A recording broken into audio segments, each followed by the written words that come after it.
نړۍ ته د روسیې تازه خبرداری که فنلنډ او سویډن د ناټو غړي شي په سیمه کې به اټومي وسلې ځای پر ځای کړي.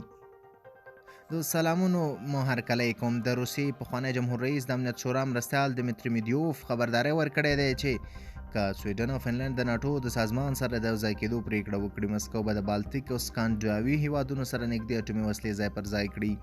ښاغلی میډیوف چې د 2008 څخه تر 2012 کال پورې د روسیې جمهور رئیس و، د خبرداری نن پنځمه اپریل په 25 په ټلګرام کې د دې خبرداری ترڅنګ لیکلي چې د ناټو سره د دې هیواد یوځای کېدل دا معنا لري چې د روسیې ګډه پوله د هغو هیوادونو سره ده چې چنده ډیریږي چې د ناټو غړیتوب لري. دغه جګپوړی روسي چارواکی لیکي طبیعي ده زموږ باید په دې سرحدونو کې خپل قوت ډیر کړو. په دې صورت به ناممکنه وي چې د بالتیک په سیمه کې د غیر اټومي حیثیت په هکله نورې خبرې وشي. دمیتري میډیوف همدارنګه ویلي دي چې سیمه موازنه باید د سره ادعا وشي. د بالتیک او سکانډیا هیوادونو سره نږدې د اټومي وسلو خبرداری ترڅنګ د روسیې دغه پخوانی جمهور رئیس همدارنګه وایي چې د فنلنډ او سویډن د پریکړې په خبرونه کې به مسکو په سیمه کې خپل ځمکنی پوځ او هوایي دفاع سیستم لا قوي کړي.